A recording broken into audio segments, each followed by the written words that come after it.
नमस्कार, आज तारीख 17 अगस्त दिन रविवार। आप सुन रहे हैं द लेंस का न्यूज पॉडकास्ट राउंड अप। मैं हूं पूनम ऋतु सेन। करते हैं खबरों की शुरुआत। कांग्रेस सांसद और विपक्ष के नेता राहुल गांधी ने बिहार के सासाराम से 1300 किलोमीटर लंबी वोटर अधिकार यात्रा की शुरुआत की। इस यात्रा के पहले इंडिया गठबंधन के नेताओं की जनसभा में राहुल गांधी ने कहा कि ये संविधान बचाने की लड़ाई है। पूरे देश में आरएसएस और भाजपा इसे मिटाने की कोशिश कर रहे हैं। महाराष्ट्र में लोकसभा चुनावों के बाद चुनाव आयोग ने 1 करोड़ मतदाताओं को जोड़ा। जहां भी नए मतदाता जोड़े गए, भाजपा गठबंधन जीत गया। कर्नाटक में भी एक निर्वाचन क्षेत्र में 1 लाख से अधिक वोट चुराए गए थे। इसके कारण भाजपा ने कर्नाटक में 1 लोकसभा सीट जीती। हमने इस बारे में बताया, जिसके बाद चुनाव आयोग ने फिर हलफनामा मांगा। वे भाजपा से इसके लिए नहीं पूछते हैं।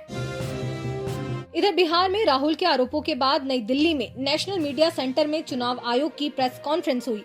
इस प्रेस कॉन्फ्रेंस में मुख्य चुनाव आयुक्त ज्ञानेश कुमार ने प्रेस कॉन्फ्रेंस में राहुल गांधी के उन आरोपों की सफाई दी, जिसमें कहा गया था कि चुनाव आयोग गड़बड़ी कर रहा है। आरोपों का जवाब देते हुए ज्ञानेश कुमार ने राहुल गांधी का नाम लिए बगैर कहा कि पीपीटी प्रेजेंटेशन में दिखाया गया डेटा हमारा नहीं है। वोट चोरी के आरोपों पर या तो हलफनामा दे या फिर देश से माफी मांगे। 7 दिन में हलफनामा नहीं मिला तो आरोपों को निराधार समझा जाएगा। एक पार्टी के साथ साठगांठ के आरोपों पर सीईसी ज्ञानेश कुमार ने कहा, हमारे लिए न कोई पक्ष और न विपक्ष है, सभी राजनीतिक दल बराबर है। अगर सही समय पर त्रुटि हटाने का आवेदन न हो और फिर वोट चोरी जैसे गलत शब्दों का इस्तेमाल कर जनता को गुमराह किया जाए तो ये लोकतंत्र का अपमान है। चुनाव आयुक्त ने कहा कि झूठे आरोपों से चुनाव आयोग नहीं डरता है। जम्मू कश्मीर के कठुआ जिले में आज तड़के भारी बारिश के बीच बादल फटने और भूस्खलन की घटनाओं ने भारी तबाही मचाई है। जोतघाटी और जंगलोट इलाकों में हुई इस आपदा में 7 लोगों की जान चली गई है, जबकि कई अन्य लोग घायल हो गए हैं। जोतघाटी में 5 और जंगलोट में 2 लोगों की मौत हुई है। इसके अलावा बागड़ चांगड़ा और दलवान हुतली में भी भूस्खलन की खबरें हैं।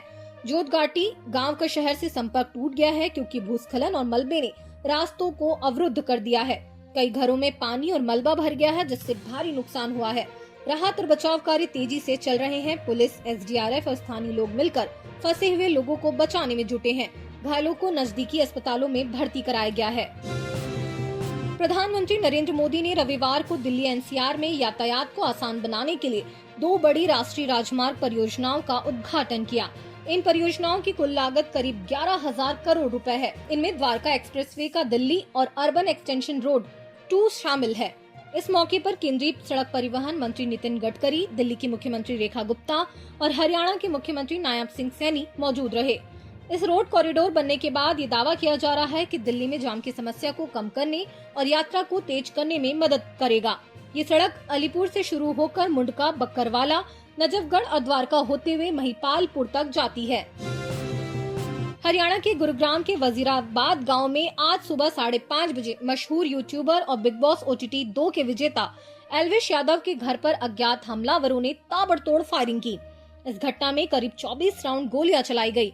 उस समय एल्विश घर पर मौजूद नहीं थे, लेकिन उनकी मां सुषमा यादव घर में थी। फायरिंग की सूचना मिलते ही सेक्टर 56 थाना पुलिस मौके पर पहुंची और जाँच शुरू कर दिया गया।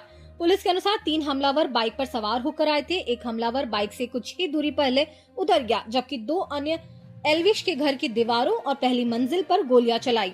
गोलियों के निशान घर की दीवारों पर साफ तौर पर दिखाई दे रहे हैं। हमलावरों ने फायरिंग के बाद तेजी से भागने में कामयाबी हासिल की। घर के केयरटेकर ने डर के मारे तुरंत अंदर छिपकर इसकी जानकारी एल्विश के पिता राम अवतार को दी। इधर छत्तीसगढ़ के गरियाबंद में रविवार को 4 नक्सलियों ने सरेंडर किया है।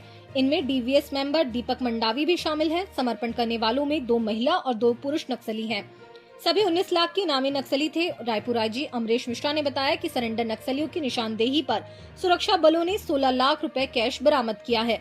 साथ ही 31 जिंदा कारतूस, 2 खाली मैगजीन, डेटोनेटर, 8 BGL और 12 बोर राउंड जब्त किए गए हैं। इसके अलावा नक्सली साहित्य भी बरामद हुआ है।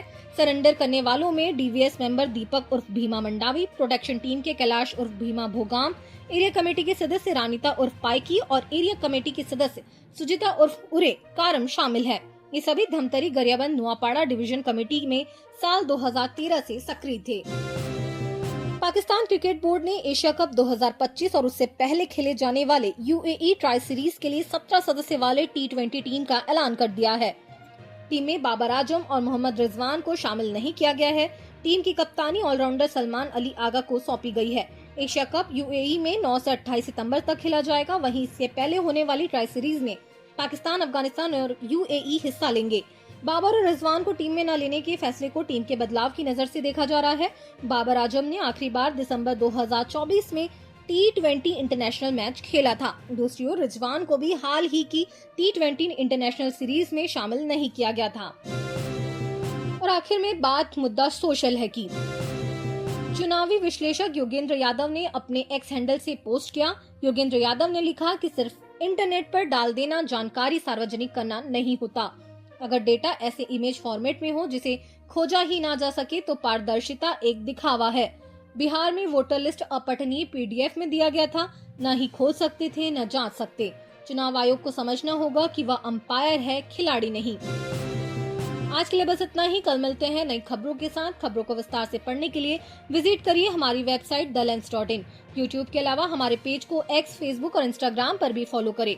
शुक्रिया।